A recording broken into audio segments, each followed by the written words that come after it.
વાર્તા સાંભળવી છે? મસ્ત વાર્તા કહું. હા, જો કઈ વાર્તા છે? વાર્તાનું નામ છે દાદીમાની યુક્તિ. દાદીમાની યુક્તિ. યુક્તિ યુક્તિ એટલે ઉપાય. શું ભાઈ? યુક્તિ એટલે ઉપાય. એટલે જો દાદીના ઘેર ઘેટું જશે અને પછી શું થાય છે તેની વાત કરીએ આપણે. એટલે એક ઘેટાનું બચ્ચું હતું. ઘેટાનું બચ્ચું તમારું ઘેટાનું બચ્ચું એની દાદીના ઘેર જવાનું મન થયું. તમને થાય છે ને દાદીના ઘેર જવાનું મન થાય ને? તો ઘેટાના બચ્ચાને પણ દાદીના ઘેર જવાનું મન થયું ભાઈ. એટલે તો ઘેટાનું બચ્ચું તો દાદીના ઘેર જવા માટે આમ આમ કરી ચાલવા માંડ્યું. પણ સામે જઈને શિયાળ મળ્યું. કોણ મળ્યું? શિયાળ કહે, ઉભું રે, આજે હું તને ખાઈ જઈશ.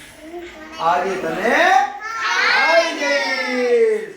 ઘેટું કહે કે ના ના ના ના શિયાળભાઈ, મને ના ખાશો, હમણે ના ખાશો. શિયાળ કહે કેમ નહીં ખાવ, ખાઈ જાઓ તને આજે. અરે ના ખાશો શિયાળભાઈ, કેમ ના ખાવ? શિયાળ શું કહે? કેમ ના ખાવ? ખાઈ જઈશ. ના ના ના ના ખાશો. એટલે ના ખાશો કે અત્યારે તો હું જરાક પાતળું છું. અત્યારે તો કેવું છું? પાતળું છું. અને હવે હું મારી દાદીના ઘરે જાઉં છું. દાદીના ઘેર જઈને આવીશ પછી ખાજો. હા, દાદીના ઘેર જવા દે. બોલો,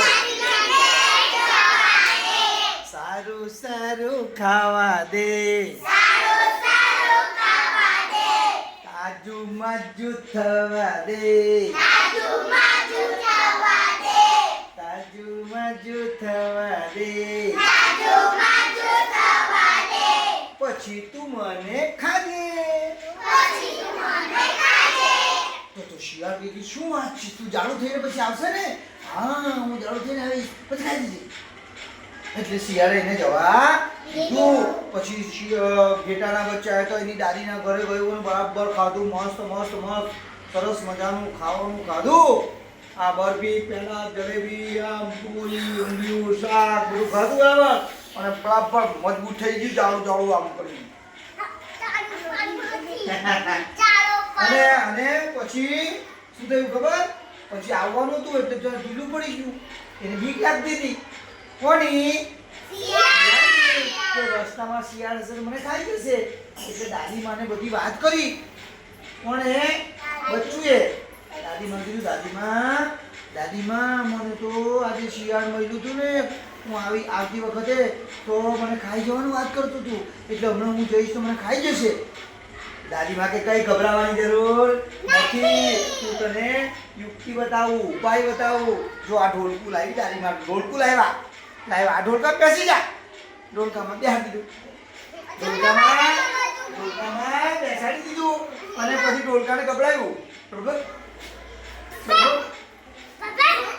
હા, ગભરાવી દીધું ધક્કો મારીને. એટલે ગબડતું. એટલા પાછું શિયાળ જુઓ મને.